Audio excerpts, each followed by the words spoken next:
So now we're moving on to questions and answers. I see a few are popping up in the chat, and I've also received a number of emails with some questions. So we had the webinar yesterday, and a number of questions were asked there. The fact that it's recorded and available for everybody to look at, we'll try and avoid questions that were covered in detail yesterday and pick the ones that would be new today. So I'm going to kick off with a question to Eckhard, Lufthansa Systems. There will be a time when both Flight Plan 2012 and FFICE ATC flight plans will need to be filed. What complications do you envisage with this requirement, and is a solution to this requirement formulated? We've touched on it briefly, but have you come up with a more detailed solution if we were to find ourselves with one state that will only accept Flight Plan 2012 and another that will only accept FFICE, and those two states are flown over with one individual flight? Yes, so that's the mixed mode question. It's a good question how to handle that, but in general, we say, okay, we will send an EFPL to the one working with the FFIs, and we will send an ICAO 2012 to the one working, let's say, in the legacy way. As long as no negotiation about the route start, so it's again a question about the replies. As long as no specific adjusted route is replied by the one working in an FFI process context, there shouldn't be any change to the airline process itself. In case the route is adjusted, then it's a good question how to deal with that, whether it is required to deal with an adjusted route in the reply or not. And that's something we currently discuss also within M. Currently, we discuss a lot the replies we receive. For example, just give you one example, we in the reply, we have not that exact data as we would expect it. So we would not even be able to work with that route received in the reply coming from MM, and that's something we discuss at the moment. But in general, to say it very simple, send it as an ICAO 2012 for the legacy, and send it as an ICAO, send it as in a FXM format as an EFPL to the others. Thanks for that, Eckhard. So I think what we're saying is that a change would be required to the way the flight planning system behaves in order to do this. So have projects begun, and this is a question for all three of the providers, have projects begun to make these required changes so that they're available when needed? Yes, maybe she can. Yes, the system itself can take care about this. System knows where to send what and when. That's something the system knows already, and that's something the system or we have a lot of experience about. So that's nothing a flight planner has to care about. And from the Sabre perspective, it's very much the same position, that it's both methods are handled within the system. Right. You know, routing is easy. The user experience and user interface capabilities are a little bit new, but those are under development as well. So we will be ready. I think all of the flight planning vendors will be ready. I think that there are other questions in terms of ATC system vendors, but we'll all be ready. Excellent. Good to hear. Moving on to the next question, and I'll ask this one to Jefferson. And if either Lufthansa Systems or Sabre have anything to add afterwards, please go ahead and do so.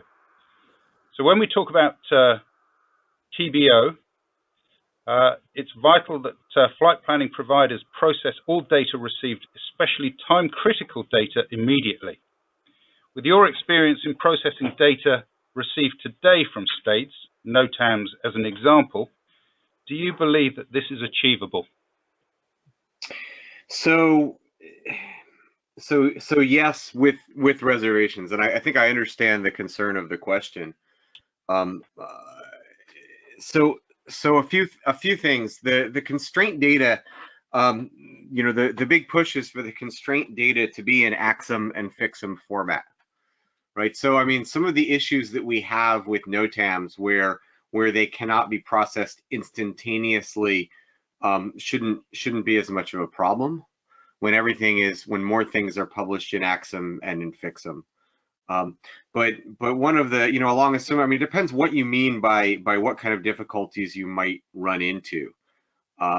So if it's really just the quality of the content of the data, then yeah, we're hoping that getting everyone into AXM, FFICE, WIXM helps.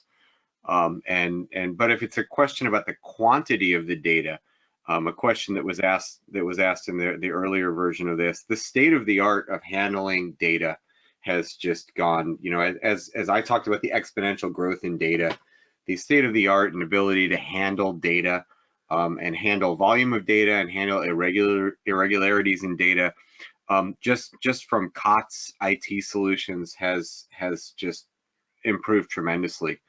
And you know, driven primarily by other industries, but we leverage that and we don't really anticipate any problems. Yeah, from my perspective at Sabre, going back to my presentation, I think the risk, the end result will drive huge benefits. I think the risks occur in the transition. So this is particularly where we have mixed methods of data, and some data will be received immediately and other data will be received using the legacy methods. There is, in my opinion, without it being handled properly by the systems, there is a risk that data may conflict. And I also think the standard of data is a very good opportunity for the standard of data to be standardized to a higher level.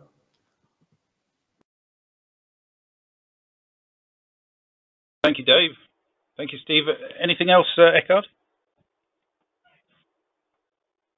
Yeah, maybe about data risks and difference. That's why we believe it's worse, for example, for NOTAM processing, that we do it also together with that humans check the incoming data, that we have a huge data maintenance to check what is going on, whether we understand it in the right way. Even the system is able to handle it automatically, but still we believe these incoming data need to be checked where possible.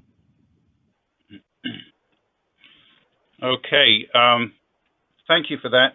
Yes, I believe the thought behind the question was more the quality of the data that you received, and experience tells us today that where we have set formats, it's often not followed, and it becomes a lot more critical that these are followed in the correct way, as we're now working in real time, and some important data not being processed could have a huge impact. So it's also something that we need to treat as a high priority to ensure that the introduction is a success.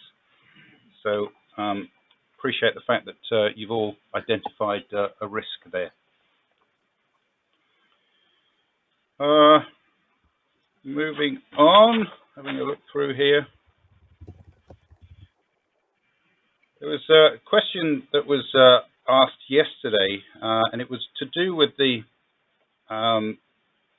historical way that flight planning systems have worked, and that's that a set time before a flight departs, perhaps when the first estimated zero fuel weight is received, is when the flight planning system kicks in, and a flight plan is chosen based on the snapshot at that time, and rarely does it get changed, and until pushback, and even less so once the aircraft has pushed back.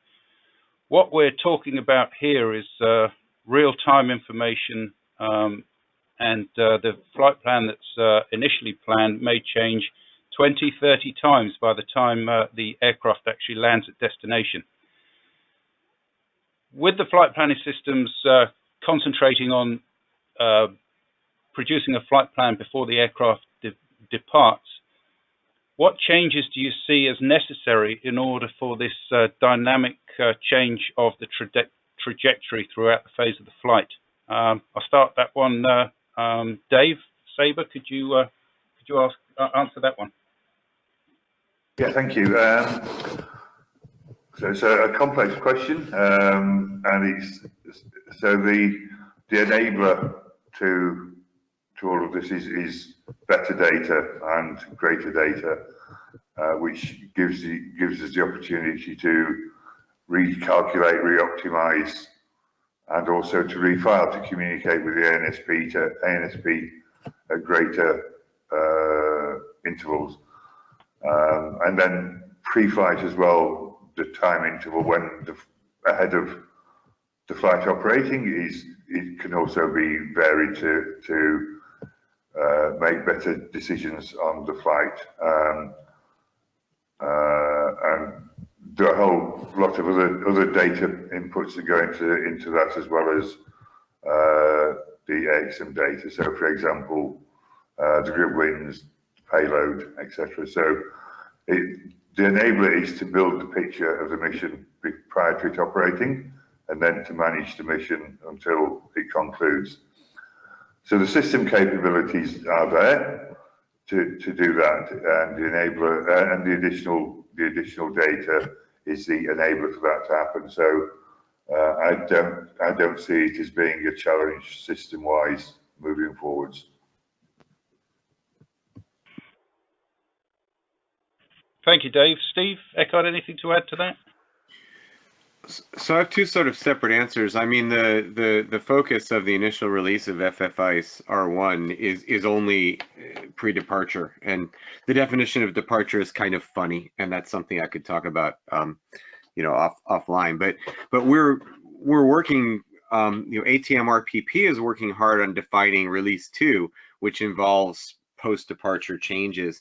And my hope is that we don't wait for all the ICAO provisions and time frame to get to post-departure changes, that because we know that we're going to be using FFICE messages, and we're going to be using FIXM and a similar structure, similar message exchange process and procedures, that some folks start with trials or not even trials, start operationally sooner to allow some of these strategic changes post departure.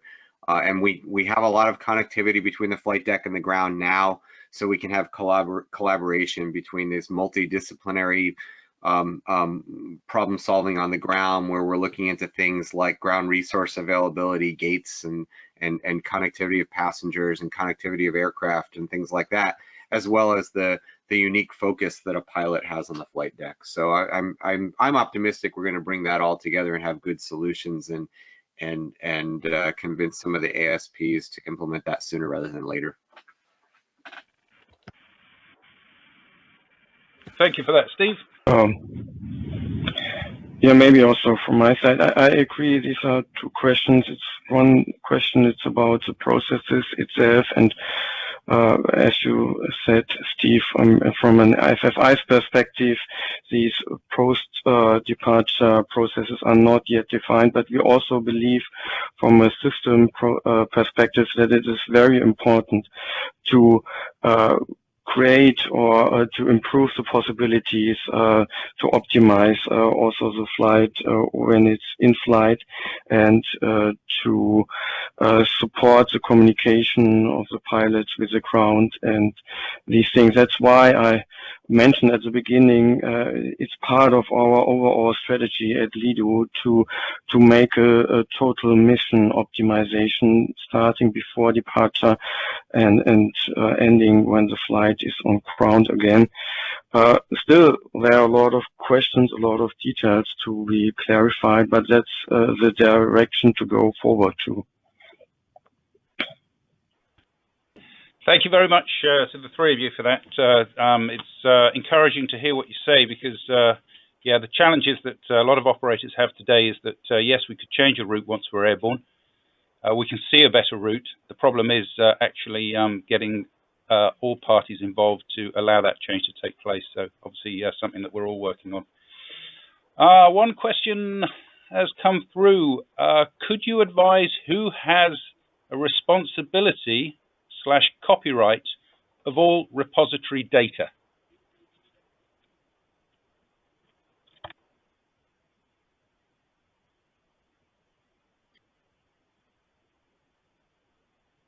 So I'm not sure about copyright. You know, in terms of data that's published, or in terms of data that's exchanged for flight plans that are filed.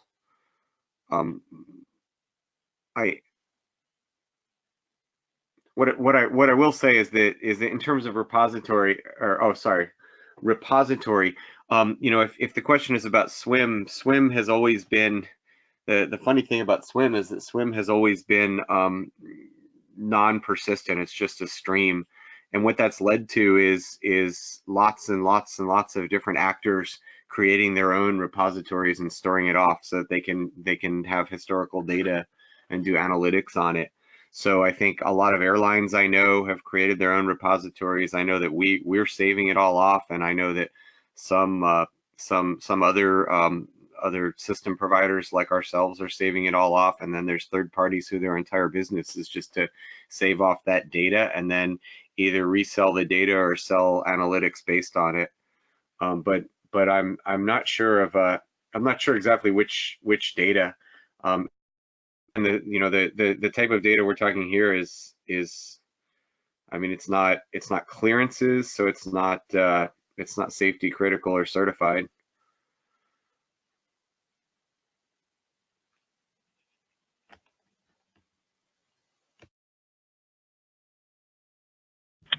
Okay, Yeah, thank you. Sorry, please go ahead. Yeah, sorry, I was just going to add, potentially the answer to this this question is that it's unchanged from now because the data format will change, but the essential components of the data are unchanged in terms of provision and of receipt. So I think a general answer without more information is that it will remain unchanged.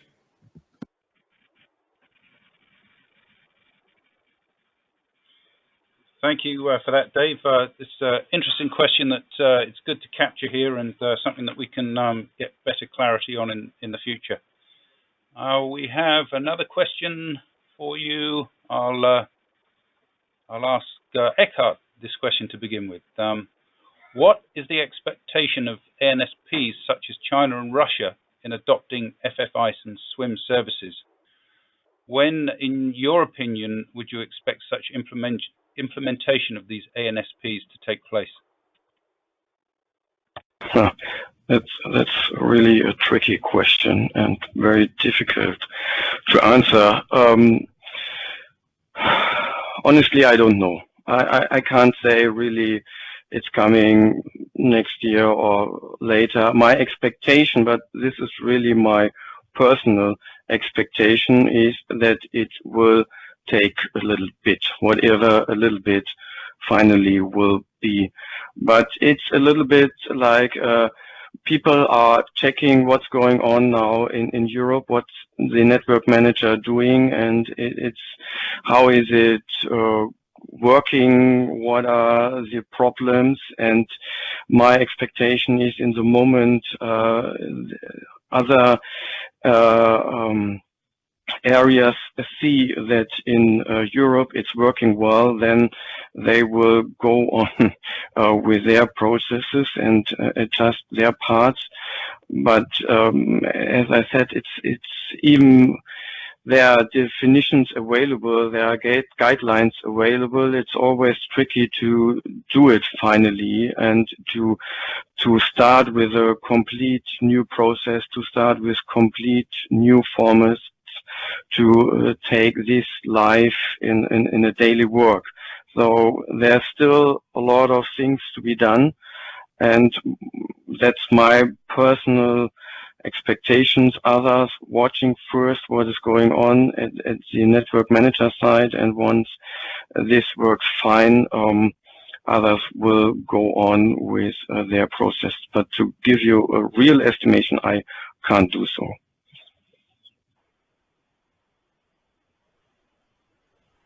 Thanks, Eckhard. Appreciate that. Anything to add from Steve or Dave?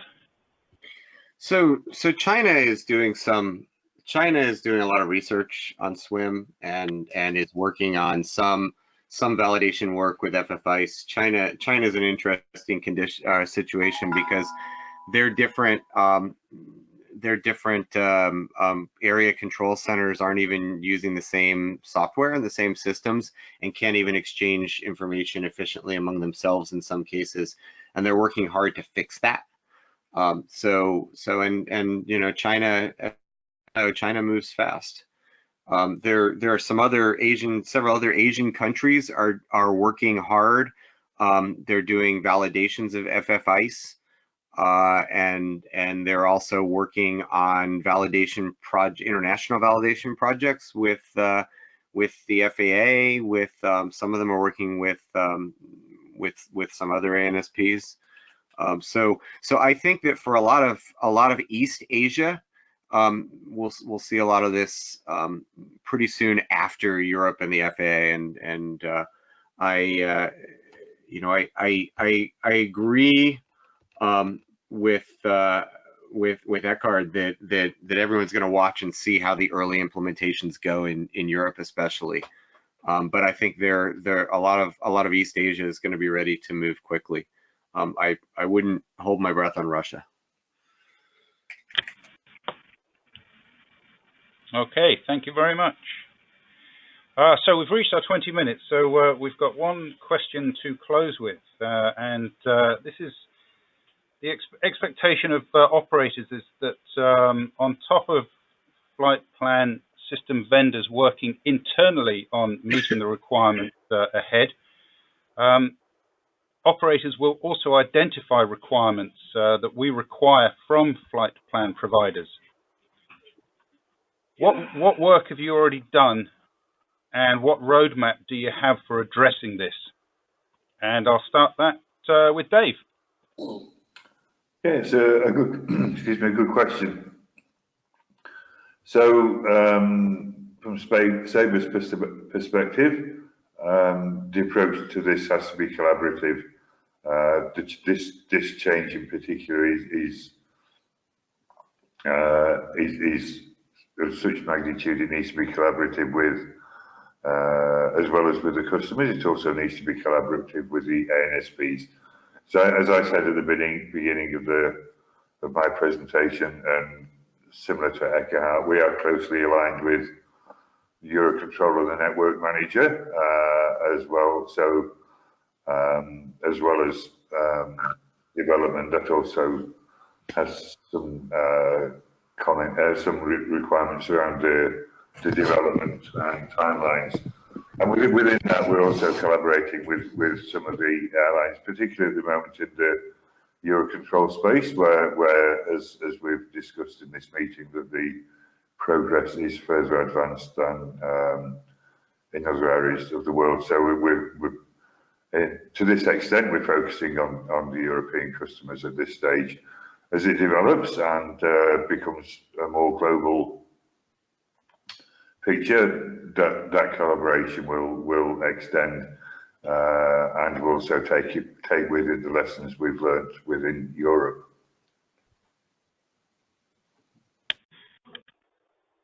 Thank you, Dave. That's good to hear. Steve, anything to add to that?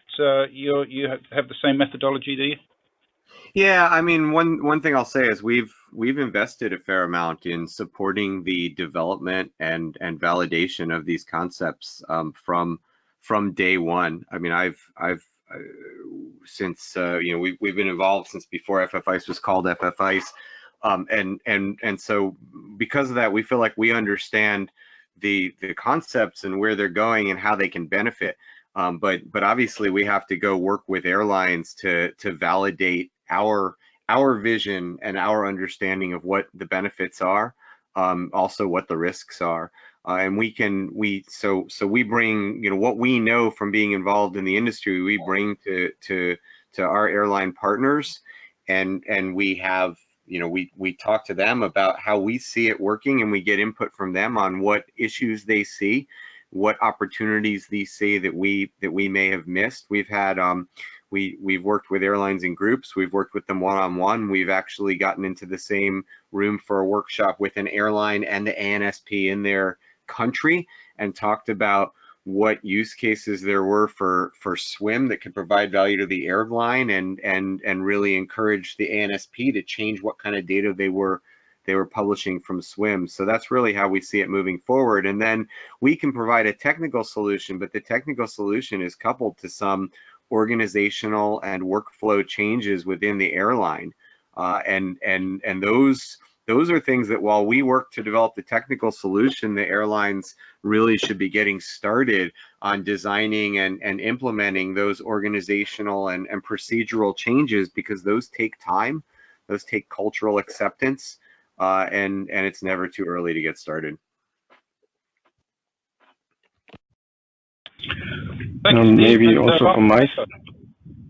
Yes, maybe from my side, to make it very short, collaboration is really the answer here. Also, we have been involved now for a long time in several exercises for developing these processes, for developing formats. We participate in several working groups where also ANSPs are involved, but it's very important to get feedback from customers, from users, and also that airlines participate in all these working groups and to bring in their comments. As it has been said already, we can create a technical solution, and we bring also in these working groups all our expertise about the processes itself. But finally, it is a need that also airlines participate and bring in their needs, bring in their fears or their seen risks, and there are still some risks, and also besides of a lot of advantages we will have with these new processes, also some disadvantages, and these have to be addressed and to be discussed. Thank you, Eckhard, for that. So we're over time, so I'll bring this to an end now.